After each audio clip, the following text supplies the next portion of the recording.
Di sini ada tapi ini no name Pak Pendeta pengirimnya yang bertanya. Dalam Bilangan 28 ayat 7. Bilangan 28 ayat 7. Di mana? Sorry, Bilangan? Bilangan 28 ayat 7. Ini masih belum sesuai dengan tema. Ini pertanyaan baru malam ini ya? Ya, pertanyaan baru malam ini.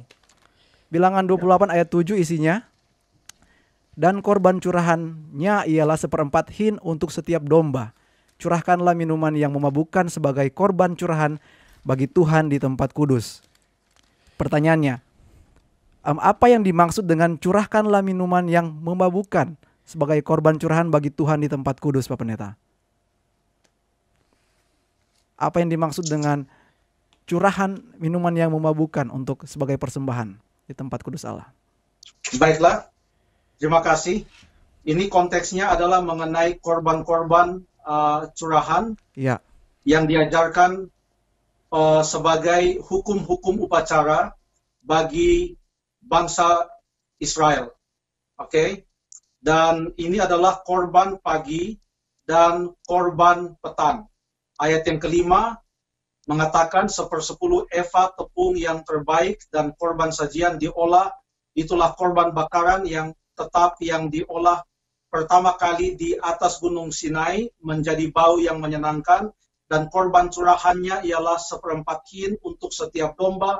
Curahkanlah minuman yang memabukkan sebagai korban curahan di tempat yang kudus, dan domba yang lain haruslah kau olah pada waktu senja, sama seperti korban sajian pada waktu pagi, dan sama seperti korban curahan haruslah engkau mengolahnya sebagai korban api-apian yang baunya menyenangkan bagi Tuhan. Saya percaya pertanyaan saudara kita ini adalah mengapa sampai curahan atau minuman yang memabukkan menjadi korban curahan bagi tempat yang kudus. Saya akan jawab ini nanti, saya akan melihat ada satu referensi.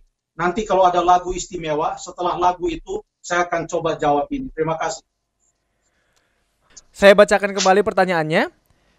Bilangan 28 ayat 7. Dan korban curahannya ialah 1/4 hin untuk setiap domba.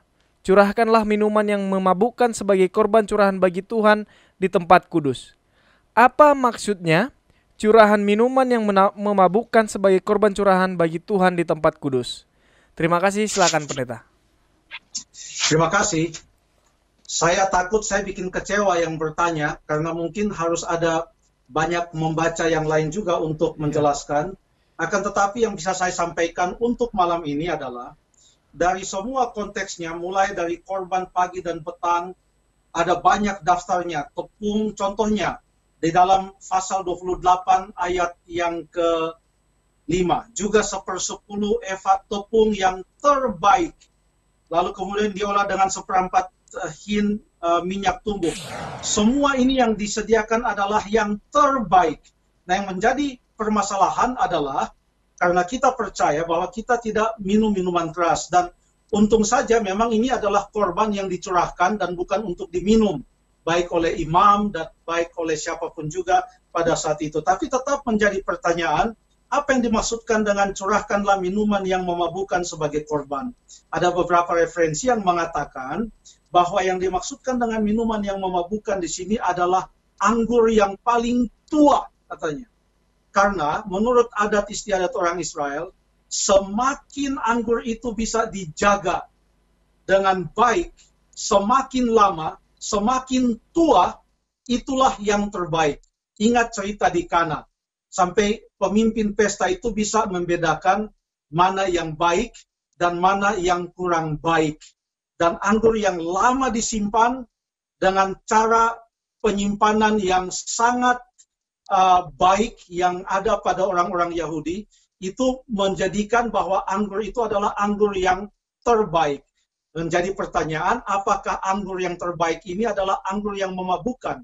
Kalau orang mengatakan bahwa ini adalah memang anggur yang membuat memabukkan, sementara kita tahu bahwa korban-korban ini semua menggambarkan Yesus, dan Yesus adalah korban anak domba yang tidak bercacat celah. Semua yang ada padanya adalah yang terbaik. Mau itu digambarkan oleh minyak, oleh tepung, oleh darah, oleh segala sesuatu adalah yang terbaik.